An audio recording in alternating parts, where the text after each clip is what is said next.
Hi, this is Tim of the 1916 Company. Welcome and thanks for logging on. If you love this watch, email me. I am still Team Mosso at thewatchbox.com. It is still in the description below.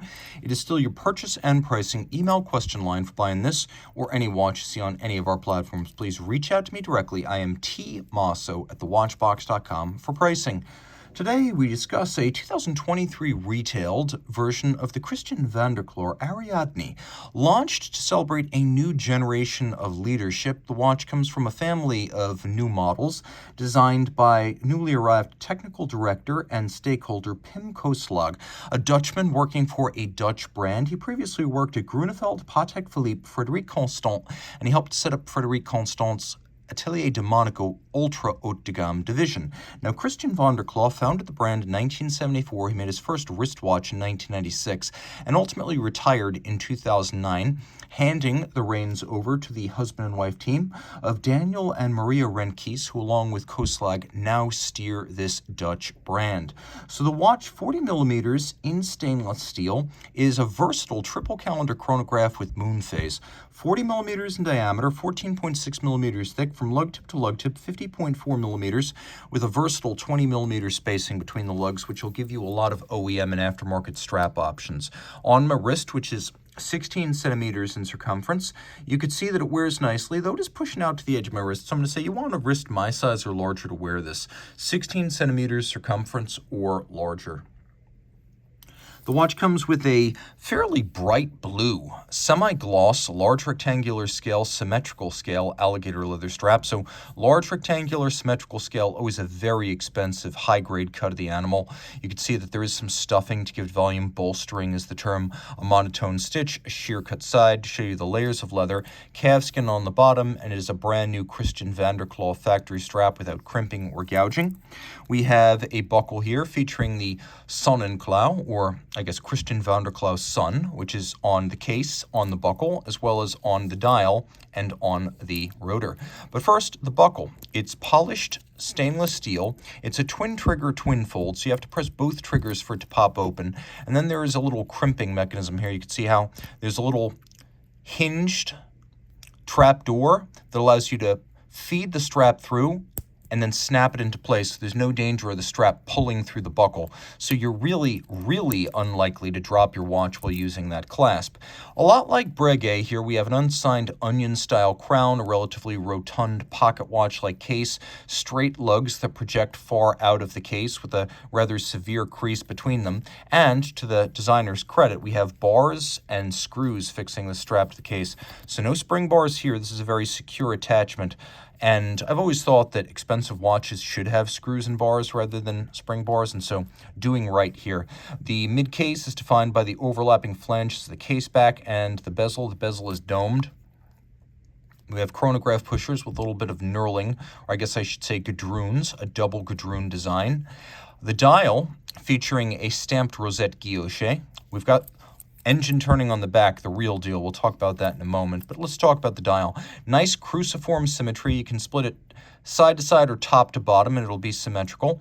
We have lovely applied blued Breguet style Arabic numerals. We have the Klaauw again. We have a 24-hour dial that's not a second time zone. That is clarity, so you know when you're looking at, for example, 5 a.m. or 5 p.m.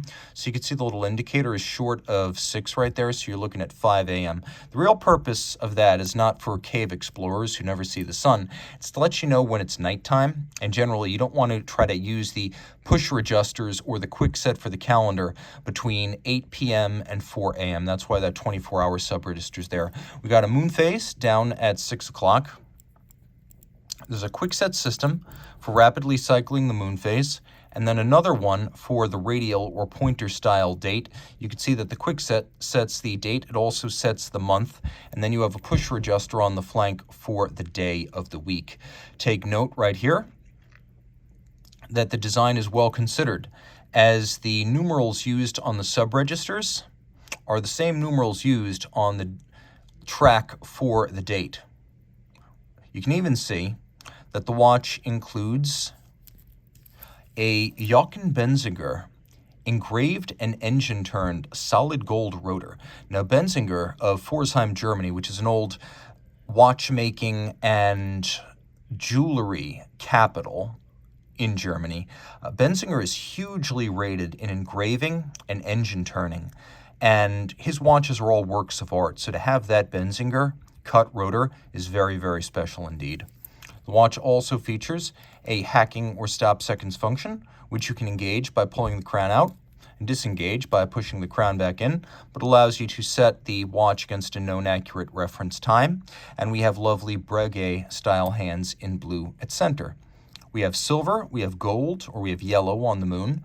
We have red, we have blue. It's a colorful and animated dial. Flip it all over. What we've got here is a top grade ETA Valjoux 7751, which is the triple calendar moon phase version of the 7750.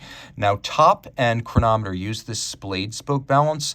Base or élaboré will have a baton or straight rod as a spoke for the balance. When you see that flare at the end, you know you're getting a higher grade of balance and a higher grade of hairspring.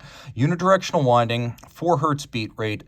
Automatic, of course. This one has a relatively high for 7750 48-hour power reserve. That's on the upper end of the power reserves available. And it's a 25 joule with a column wheel, a coulisse or a cam system for operating the chronograph. So it's a cam chrono, but it's a very crisp and well-tuned one. And then if you look, it's an oscillating pinion. So the oscillating pinion, when you press and hold, has almost no jump or extraneous motion. It is a super precise type of lateral clutch that's coming back into favor. Every 7750 architecture has it. It's just under-recognized. But today, Richard Mille, De Bethune, F.P. Journe are all jumping on the oscillating pinion bandwagon, giving you a traditionally beautiful lateral clutch, but with the precision and no jump engagement security of a vertical clutch. And then all of this is rated water resistant down to 50 meters. And the movement, while mostly machine finished, is handsomely so. It's the rotor that really stands out here.